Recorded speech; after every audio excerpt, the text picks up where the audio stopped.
can you, and so can you.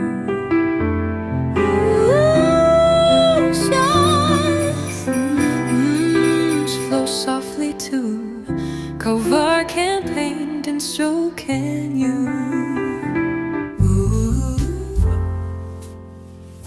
Hey guys, welcome back to Kovar Campaign. I'm Kovar, and if it's your first time watching one of these videos, I am an amateur artist, just a beginner really, and I am tracking my progress here on the old YouTube.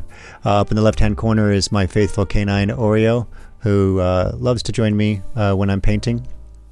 Today I am attempting something which looks pretty simple, at least when I saw it on YouTube, which is this nice little winterscape by Prema Watercolor.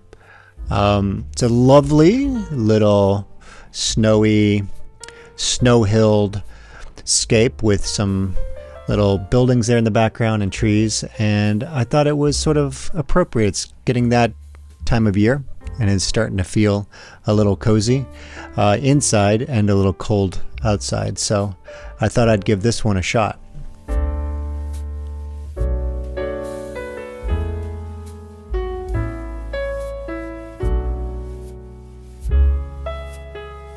This artist, Prema Watercolor, she does a really great job of walking you through all the steps, moment by moment, and even tells you the pigments and the colors that she's using, and she does a great job in describing what's going on and what she's doing.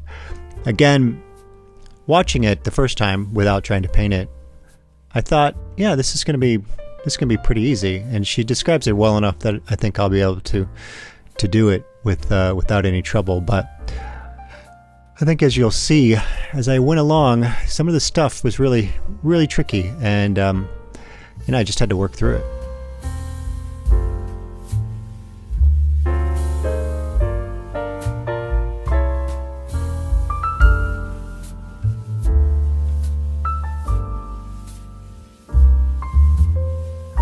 I think the difficulty I loved the way she taught how to do these trees, and I think the trouble I was having is that there was, like, at different points there was more water on my paper than there was on her paper, so then it spread out more, and then there was less water on my paper.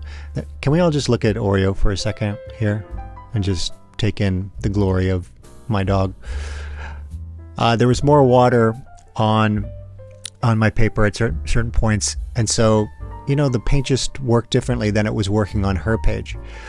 And that's obviously just trial and error and learning, and I am excited about the technique that she taught, because I feel like as I did the trees more and more, I was getting a hang of watching the paint spread out and create the actual leaves. And if I did it again, I would definitely leave more gaps for the spaces between the leaves, but that's just a learning by trial and error.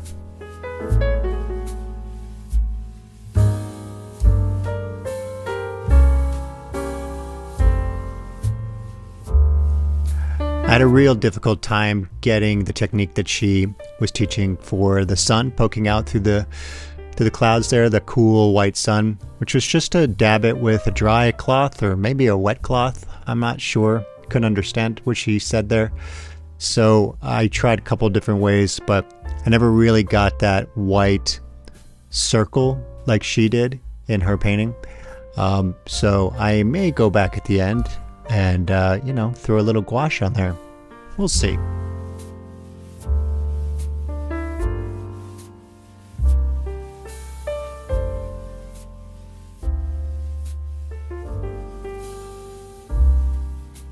I think we hit over 150 subscribers for this channel just a couple days ago, and I can't thank you guys enough for following along and for always commenting and giving me ideas and giving me techniques to try. I really appreciate it.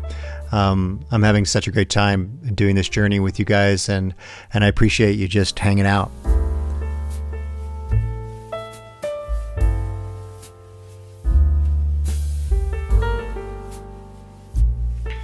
This right here is where it got a little tough with that hill. And also, the cabins there on top. I tried to match her colors, but her technique was a lot better than mine for sure.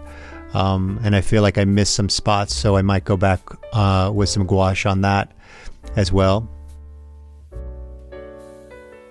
Can't go wrong with a little gouache, It's one of my favorite things, and just make that sun pop out a little more maybe, and highlighting those cabins. So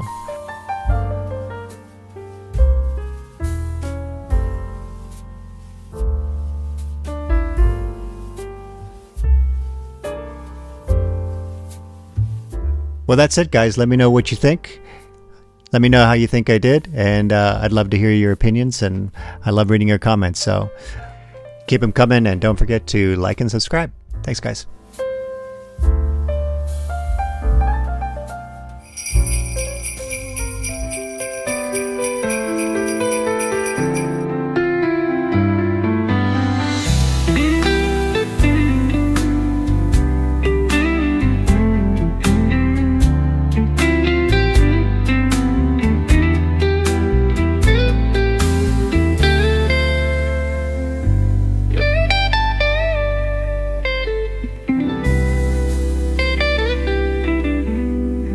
It's pretty cool. I love it.